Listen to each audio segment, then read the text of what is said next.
क्या तुम्हें भी लगता है कि किसी काम को तुम सबसे अच्छे तरीके से तभी कर पाते हो जब तुम अंडर प्रेशर होते हो, या तुम्हें किसी डेडलाइन की ज़रूरत पड़ती है कि डेडलाइन नज़दीक आता है तभी हम उस काम को कर पाएंगे? या तुम्हें लगता है कि दुनिया ख़त्म थोड़ी हो जा रही है, अभी बहुत सारा वक्त है, तो हम इस काम को आराम आराम से कर सकते हैं, जिसकी वजह से तुम उसको स्टार्ट भी नहीं कर पाते हो?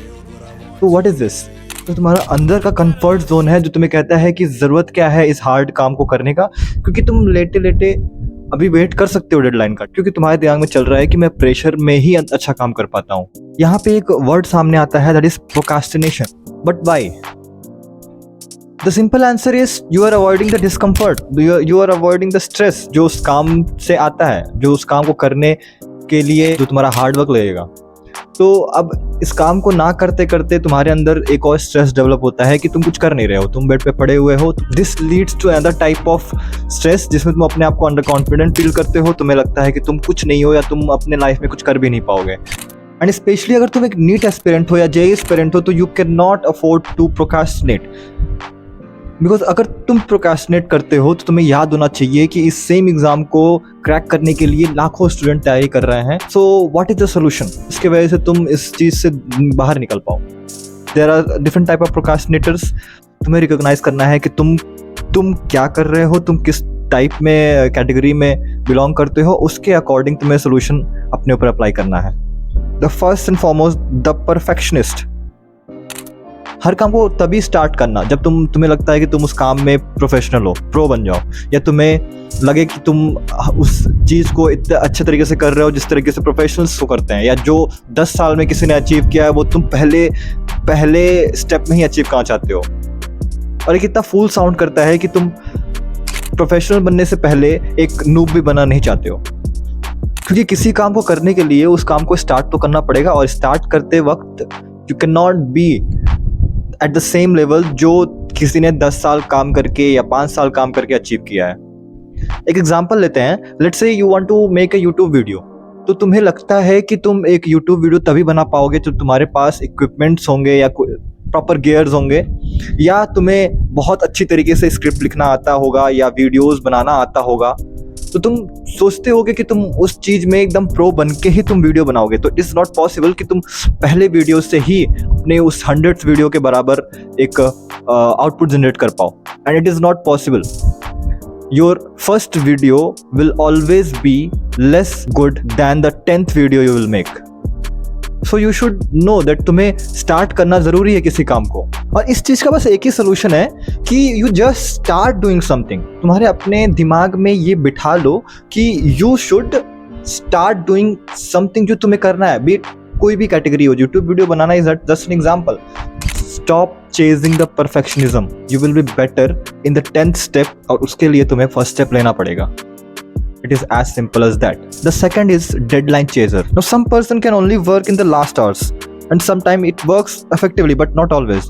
You have to choose. You want to go with the last minute panic situation or more like a balanced productivity. अगर तुम डेडलाइन चेजर हो तो तुम्हें करना क्या चाहिए, इसको सॉल्व कैसे करना है? अगर तुम्हें लगता है कि डेडलाइन आने पे ही तुम किसी काम को कर पाओगे, अपने काम को छोटे छोटे टुकड़ों में तोड़ दो और उसे छोटे छोटे डेडलाइंस की तरह डिवाइड कर दो, और उन डेडलाइंस को चेस करो जिससे कि तुम्हारा लास्ट प्रोडक्टिविटी जो होगा वो बहुत ज़्यादा बढ़ जाएगा, और तुम्हें बहुत ज़्यादा पैनिक सिचुएशन भी क्रिएट नहीं होगा, जिसके वजह से तुम किसी काम को और अच्छे से कर पाओगे। और इससे तुम्हें हर छोटे छोटे गोल के अचीवमेंट के बाद एक सेंस ऑफ प्रोग्रेस फील होगा, और तुम मोटिवेटेड फील करोगे, जिससे कि तुम्हारा लास्ट में प्रोडक्टिविटी आई थिंक 10 टाइम्स बढ़ सकता है दैन लास्ट मिनट काम करते हो। Now comes the third type, the avoider. मतलब जो सिर्फ काम को अवॉइड करता रहता है क्योंकि मोटिवेशन ही नहीं मिल रहा है, इन शॉर्ट मन नहीं कर रहा है। एंड मेरे ओपिनियन में this is the hardest of all the type, and hence to overcome this you will have to really work upon yourself, bring the self compassion in yourself, start with the easy task, get yourself away from the bed, sit on the chair and at least keep your stuff in front of your eyes so that you can at least acknowledge that you have to do something. Create the environment and give yourself time to think what you are doing, क्योंकि this type is the most hard I think, क्योंकि तुम्हें अंदर से ही feeling नहीं आ रही है कि तुम्हें कुछ करना है, लाइफ का मोटिवेशन गायब हो चुका है या मन ही नहीं कर रहा है, तो तुम्हें एक सेल्फ एनवायरनमेंट क्रिएट करना बहुत ज़रूरी है जिससे कि तुम्हें लगे कि किसी काम को तुम्हें करना है। फॉर एग्जाम्पल, अगर तुम चाहते हो कि तुम्हें पढ़ाई करना है 3 घंटे का या 2 घंटे का, तो you should have at least table जिसपे कि सामान बिखरा बना पड़ा हो, साफ टेबल, और जो तुम्हें पढ़ाई करना है वो सब्जेक्ट की बुक्स, और एक चेयर जिसपे तुम बैठ के पढ़ाई कर सको। तो this is the first step you should take, जिससे कि तुम्हें लगे कि तुम्हें कुछ तो करना है। Sit on the chair. अगर तुम्हें 2 घंटे की पढ़ाई करना है तो तुम कम से कम पहले बैठना तो सीखो। And the fourth one, the busy one, जो हर उस काम को कर रहा है जो उसे उस टाइम पे नहीं करना है, और वो हमेशा बिजी फील करता है अपने आप को। मतलब उसे लगता है कि he is doing the right thing, but at the last उसे पता चलता है कि this was not the priority. This is simply the example of घोड़ा और गधा, कि मतलब तुम गधे की तरह काम करते हो क्योंकि तुम्हें पता नहीं होता है कि तुम्हें करना क्या है, और लास्ट एंड रिजल्ट उतना अच्छा नहीं हो पाता जितना अच्छा होना चाहिए था। फॉर एग्जाम्पल, अगर तुम एक नीट और जेईई एस्पिरेंट हो तो you should know the priority of the subjects, priority of the chapters, कि तुम्हें कौन सा चैप्टर पहले पढ़ने चाहिए या कौन सा चैप्टर ज़्यादा पढ़ने चाहिए अकॉर्डिंग टू योर अंडरस्टैंडिंग, कि तुम्हें कौन सा चैप्टर तुम्हारा वीक है। और specially in physics, if you are studying physics and mugging up the theory ज़्यादा तो उससे कोई काम होने वाला नहीं है। फिजिक्स में you should know the most important thing is the question solving, और जितने ज़्यादा क्वेश्चन तुम सॉल्व करोगे, जितने तरह के क्वेश्चन सॉल्व करोगे, उतना बेटर होगा फिजिक्स की तैयारी। सो प्रायोरिटी डिसाइड करना is your responsibility. Start prioritising the tasks and work accordingly. And the last but not the least, the overthinker. And this is the most common type of procrastinator you will ever meet. तुम हर वो काम कर रहे हो या हर वो काम के बारे में सोच रहे हो जो तुम्हें नहीं करना चाहिए, instead of doing the actual task. For example, again, being a NEET aspirant, तुम हर उस काम को सोच रहे हो कि एग्ज़ाम कितना हार्ड होता है, या एग्ज़ाम में कितने सारे स्टूडेंट्स बैठेंगे, एग्ज़ाम का पेपर अगर नहीं अच्छे से कर पाया तो क्या होगा, या मतलब रिलेटिव्स को क्या बोलेंगे, पापा मम्मी को क्या बोलेंगे। मतलब हर वो चीज़ सोच ले रहे हो instead of sitting and studying for hours, जो तुम्हें एक्चुअली में ज़रूरत है। एंड सिर्फ नीट और जेईई पेरेंट्स के लिए नहीं, ये कॉमन बात है कि किसी भी काम को करने से पहले बहुत ज़्यादा सोचना उस काम का प्रोडक्टिविटी ऑब्वियसली गिरा देता है, क्योंकि वो टास्क जितना मेहनत मांगता है तुम उतना मेहनत करते नहीं हो, बस सोचते रहते हो कि अगर मैं ये काम को नहीं कर पाया तो क्या होगा।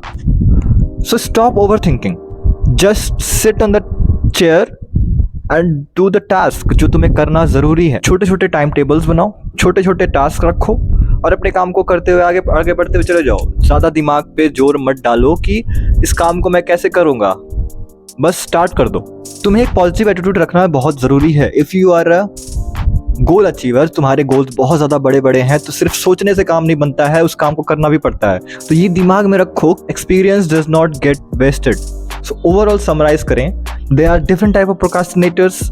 यू शुड रियलाइज कि तुम किस कैटेगरी में आते हो, और तुम्हें उसी अकॉर्डिंग काम करना पड़ेगा। चीज़ों को प्रायोरिटाइज करना ज़रूरी है, क्योंकि प्रायोरिटाइज नहीं करोगे तो हर वो काम करोगे जो तुम्हें नहीं करना चाहिए, जिसके वजह से तुम्हारी प्रोडक्टिविटी बहुत गिर जाएगी, और तुम्हारा रिजल्ट जो है जितना अच्छा होना चाहिए उतना अच्छा हो नहीं पाएगा। ओवर थिंकिंग कम करो, क्योंकि तुम्हें ओवर थिंकिंग करने की वजह से हर वो चीज़ सोच लोगे जो शायद कभी होगा भी नहीं, बिकॉज ओवर थिंकिंग हमेशा नेगेटिविटी को बढ़ाती है। पॉजिटिव ओवर थिंकिंग शायद ही कोई करता है, इसीलिए ओवर थिंकिंग करने से अच्छा है उस काम को करना स्टार्ट कर दो। परफेक्शनिज्म के पीछे मत भागो, क्योंकि परफेक्शन काम करने से आता है, सोचने से नहीं। स्टार्ट डूइंग थिंग्स, बिकॉज काम करना स्टार्ट नहीं करोगे तो परफेक्ट कैसे बनोगे। एंड लास्ट, अवॉइड करना बंद करो, because you have to work to get it. इसके अलावा कोई रास्ता नहीं होता है।